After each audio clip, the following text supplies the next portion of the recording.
Good evening, everybody. Welcome to Cat's Cauldron, a place where you have a voice and we stir it up. Well, today is my first live stream. So just wanted to say, yoo-hoo! We're coming into the world here. Tonight we're going to thank our sponsors. We have two sponsors. One is Soldier Girl Coffee, and as I always do. This is just a podcast audio. It's not video, so you won't be able to see it. But I always have my little coffee. I got my my beef fuel cup. Of course, you got to be careful what you say so you don't get in trouble with the FCC.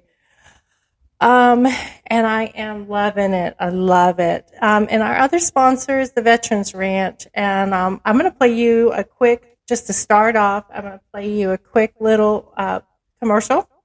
It's about 30 seconds long, so I think you can endure that. So here we go from the Veterans Ranch.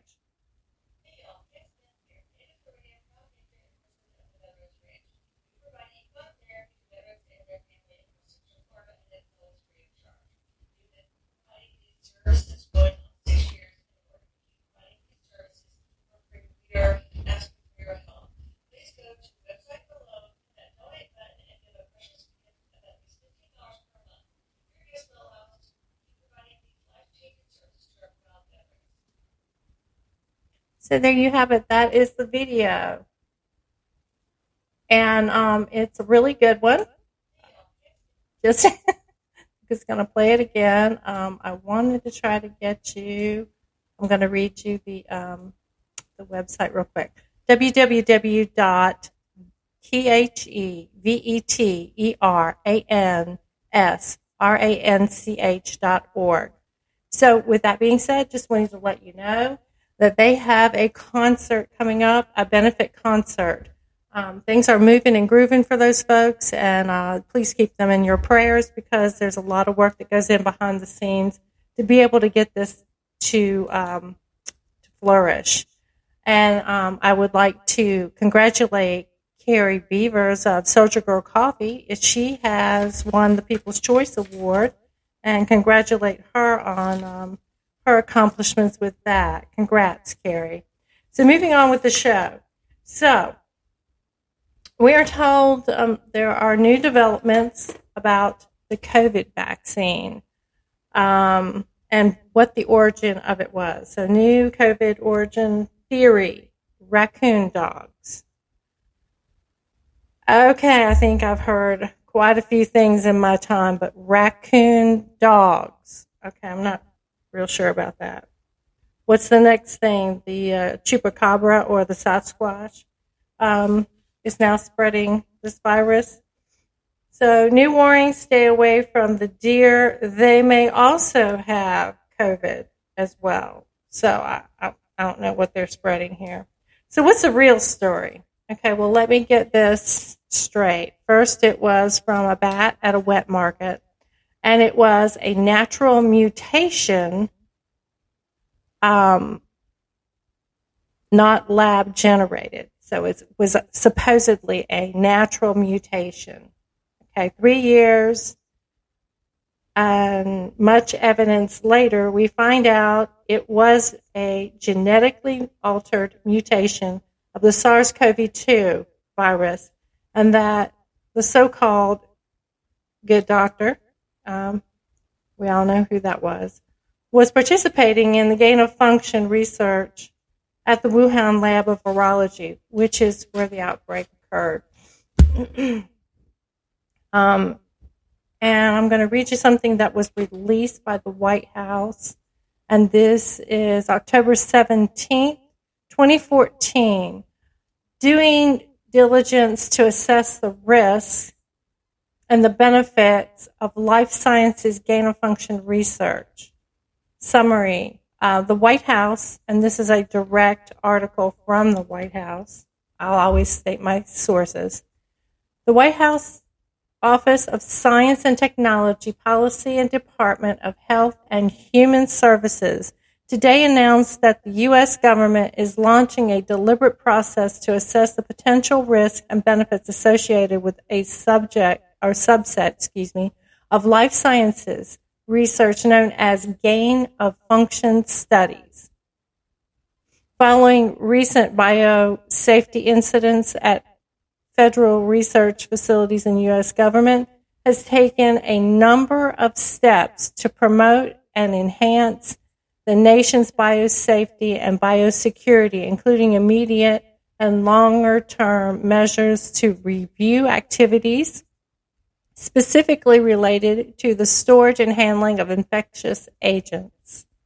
So, in 2014, there was an accident. So, in 2014, a moratorium, let me back up.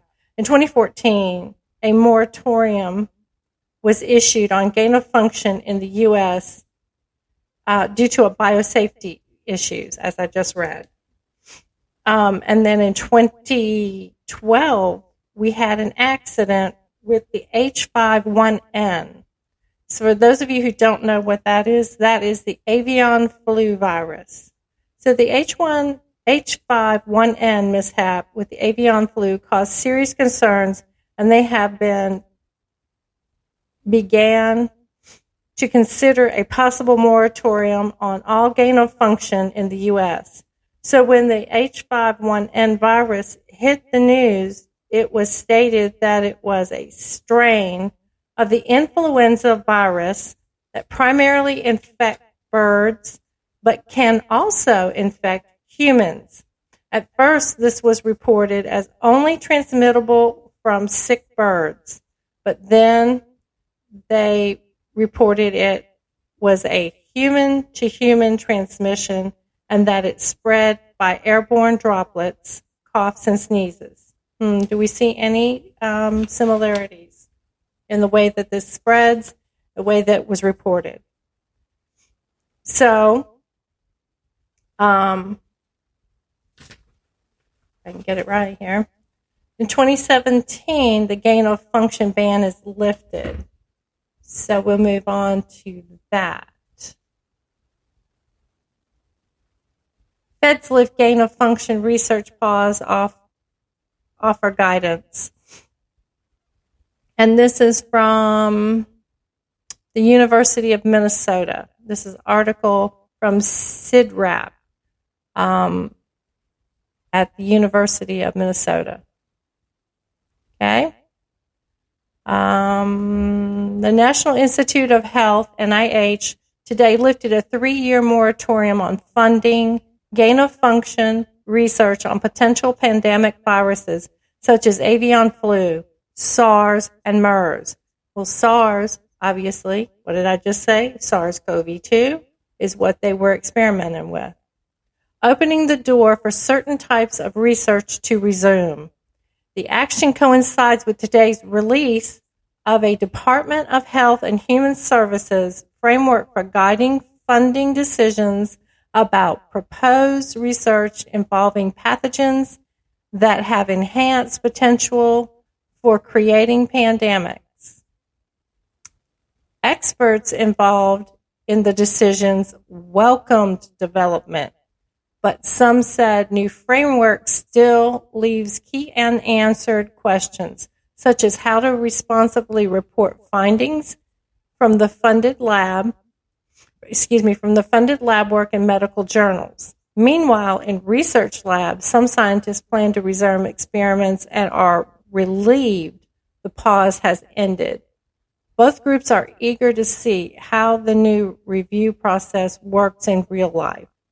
In statement today, the NIH Director Francis Collins said, "We have a responsibility to ensure that research with infectious agents is conducted responsibly and that we consider the potential biosafety and biosecurity risk associated with such research." He added that he is confident that the review process spelled out in the new framework will help to facilitate the safe, secure, and responsible conduct of this type of research in a manner that maximizes the benefits to public health. So, and this article was December 19th, 2017. So they resumed the gain-of-function research that in just 3 years earlier they had a mishap on. Mm. Mm-mm-mm. And let me see if I can find the other one. Yeah. Again, it says the U.S. moratorium of gain-of-function experiments have been rescinded, but scientists are split over the benefits and the risks of such studies. And this is from The Lancet, which is a publication for infectious diseases. And this was published on February 2018.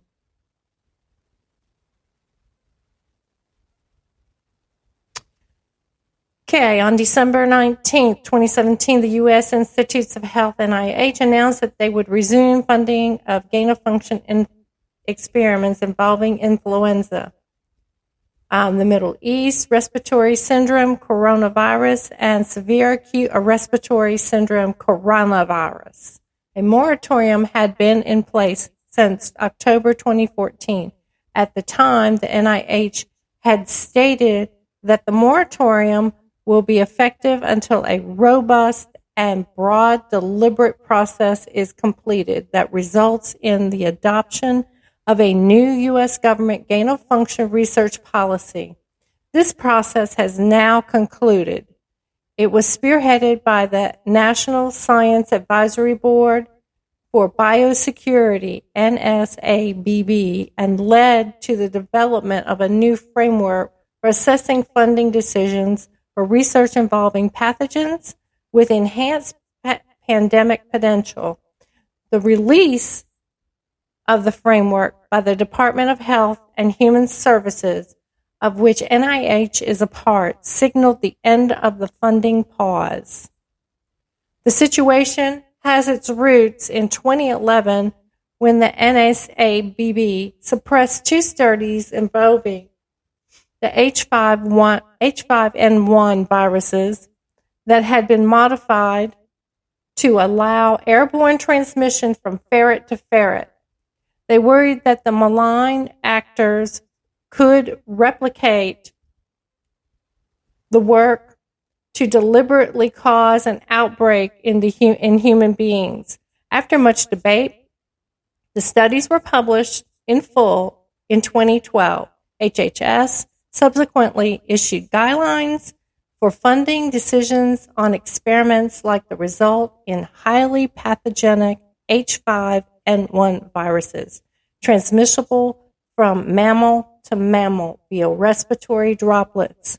The guidelines were later expanded to include H7N9 viruses. Folks, I don't know about you, but it sounds to me like some folks are playing God. This is some very, very, very sketchy stuff to me. The debate is focused on the subset of gain-of-function studies that manipulate deadly viruses to increase their transmissibility or virulence. This is what happens to viruses in the world, explains Kerry Wolinetz, head of the NIH Office of Science Policy.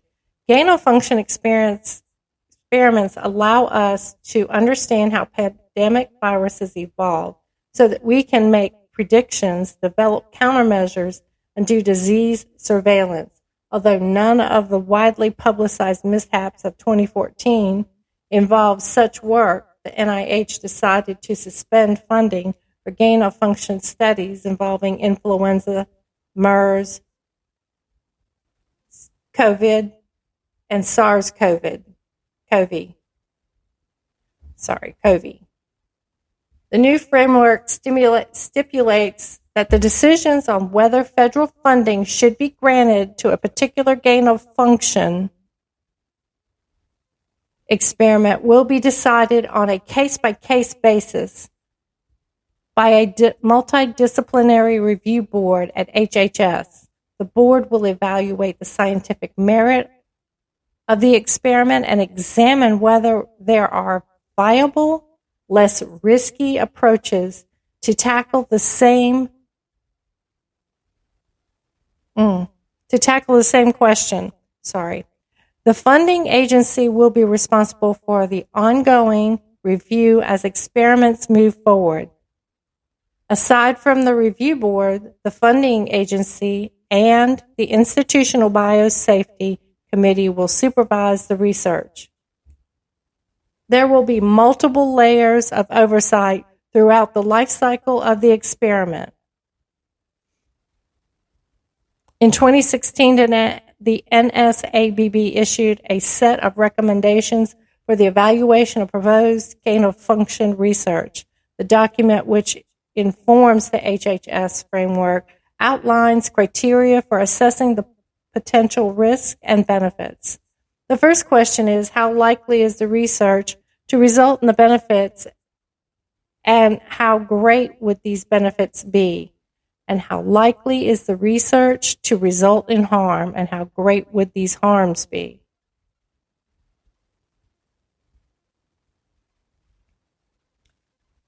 Let's see, the Lancet Infectious Diseases, but the risk-benefit assessment is not an exact science, nor is it perfect objective. A lot of the time it is going to be very difficult to say what constitutes a situation where the benefits outweigh the risk. So again, guys, they have been playing with this stuff for a very long time. So I wanted to put that out there to you. That is going to be our show for the day. I wanted to share that with you because, there's a lot going on in the news about what's going on with COVID. The last thing I will report upon is an article that was just released, April 27, 2021. So now that you have a little background on the previous viral outbreaks, and now you know that there is more evidence to come with the gain of function from SARS-CoV-2 and how it affected us, you can now pretty much you can make your own mind up. Again, always, this is information for you to make up your own mind, not for me to tell you what to believe. So this article is from the National Review, and the National Review has an article stating Fauci reportedly relaunched NIH gain-of-function research without consulting the White House.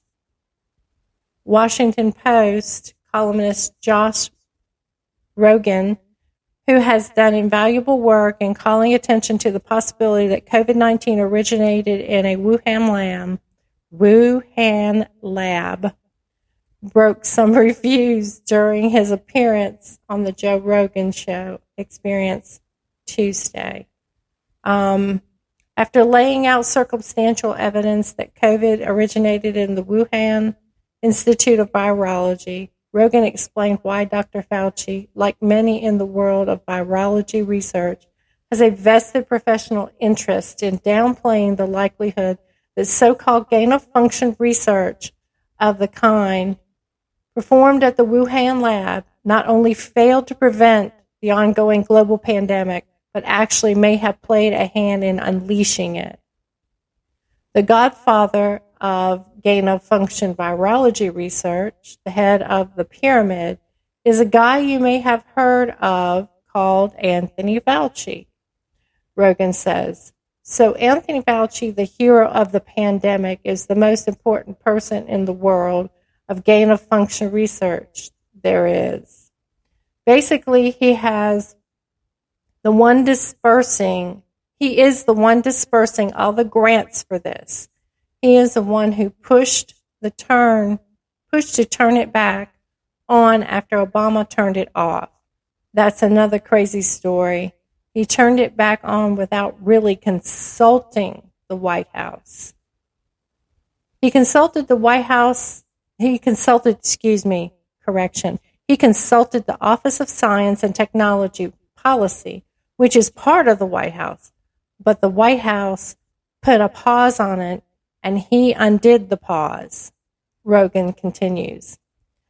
The details are a little sketchy. I'm not saying he did anything necessarily wrong or illegal, but I'm saying that a lot of people that I know inside the Trump administration had no idea that he had turned this back on. He found a way to turn it back on. He found a way to turn it back on the mess with the Trump administration, because the Trump administration is full of a bunch of clowns. So you could get this done if you knew how to work the system. So Mr. Rogan says, and this is not Joe Rogan speaking, this is, get it out in a minute, Josh Rogan, who was sitting in the room with him.